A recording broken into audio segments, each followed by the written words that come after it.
para istri yang ditinggal selingkuh, mereka itu tidak menyadari kalau mereka itu punya salah. Yang paling dasar penampilan.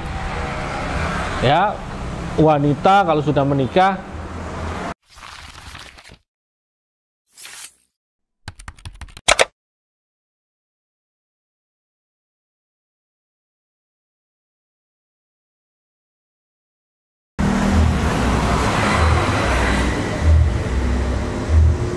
sebenarnya masalah pelakor ataupun perselingkuhan dalam rumah tangga itu tidak semuanya dilimpahkan kesalahannya kepada si pelakor.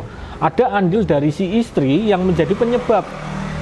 Tapi kebanyakan para istri itu tidak sadar, ya, tidak mau disalahkan, akhirnya menyalahkan suaminya dan lain sebagainya. Untuk itu saya akan sampaikan lengkap ya informasi ini. Saya akan jelaskan menurut apa yang saya ketahui. Jika ini bermanfaat, maka itu alhamdulillah bisa membuat Anda lebih tercerahkan begitu. Jadi begini teman-teman semuanya, kalau kita bicara mengenai masalah rumah tangga, ya, itu ada unsur yang menjadi penyebab rumah tangga itu harmonis ataupun bahagia, ataupun sebaliknya menjadi berantakan ataupun bahkan perceraian. Nah, masalah perceraian sendiri itu terkadang rata-rata karena beda prinsip dan juga ada pihak ketiga. Kalau bicara pihak ketiga, ada penyebabnya, ya, yang muncul dari si laki-laki dan juga perempuan.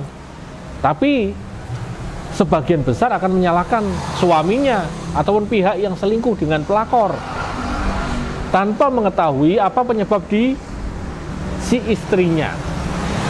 Saya adalah salah satu orang yang akan menyalahkan orang yang ditinggal selingkuh dulu daripada saya menyalahkan suaminya. Sampai sini apakah jenengan atau kalian semuanya setuju dengan apa yang saya sampaikan?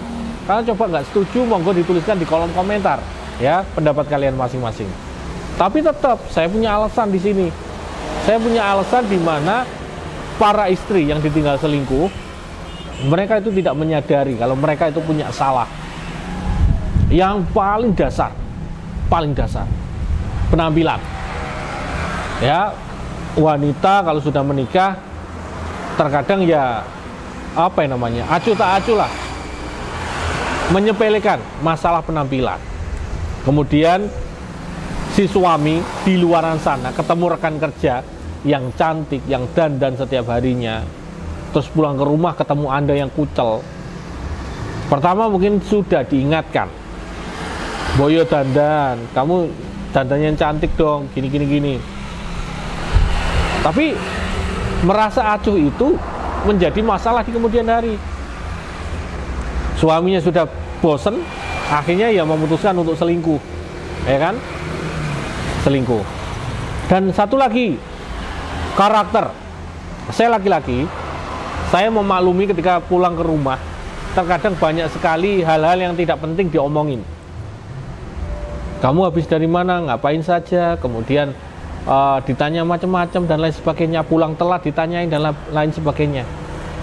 Padahal laki-laki itu pasti tahu tujuan ataupun punya tanggung jawab. Mereka tahu mereka harus berbuat apa untuk keluarganya. Tetapi tidak dihargai ketika di rumah, membuat tidak kenyamanan, ya, punya tidak nyaman. Akhirnya di dalam batin si laki-laki itu merasa saya nggak nyaman di dalam rumah. Akhirnya ketika ketemu dengan lawan jenis lainnya yang bisa membuat dia nyaman, perselingkuhan terjadi. Oke? Jadi di sini cukup simpel kok sebenarnya.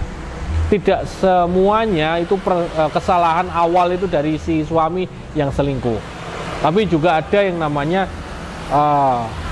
asal muasalnya dari si perempuan, si wanitanya, yang tidak sadar akan kesalahannya. Kita kembali lagi ngomongin masalah ini tuh, ngomongin masalah batin. Ya, ketika kita ataupun dengan pasangan, ya, pasangan itu tidak membuat kita nyaman, ya sebisa mungkin kita harus bisa menetralkan itu semua. Batin kita juga harus selalu positif. Ketika batin kita kotor, selalu pikiran negatif sama pasangan, itu akan membuahkan masalah-masalah baru di sana. Makanya mulai dari sekarang saya akan deklarasikan kesehatan batin dan kebahagiaan batin untuk kita semuanya. Agar masalah yang terjadi di sekitar kita itu bisa diselesaikan. Begitu teman-teman semuanya.